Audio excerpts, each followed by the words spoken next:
Welcome to our channel. Today we how to download Pinecone and automate vector search for apps, beginner guide step by step clearly.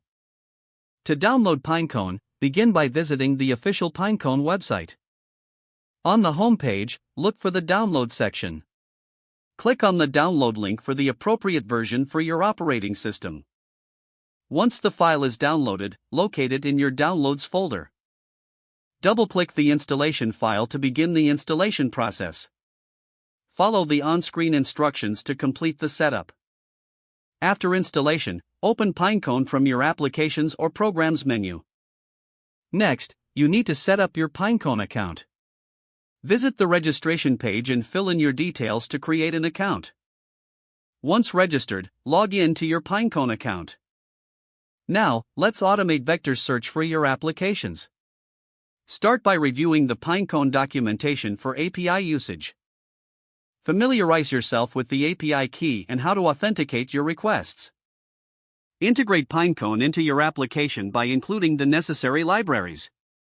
Write a function to connect to the Pinecone service using your API key. Once connected, define your vector data model for search.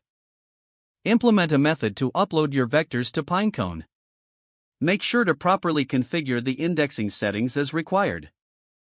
Now, create a search function that queries the Pinecone index. Test the search functionality with sample vectors to ensure everything works as expected. Monitor your application for performance and adjust configurations as needed.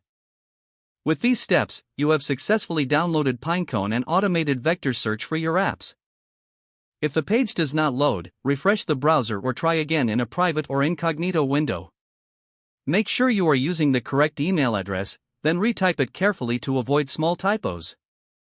If your password is not accepted, use the reset option and create a new strong password you can remember. Check your spam folder for verification or security emails, then complete any requested. Enable two-factor authentication if available to improve account security and reduce unauthorized access risk. After signing in, review your profile details so your contact information and settings are accurate and current. Don't forget to like this video and subscribe to our channel for more step-by-step tech guides.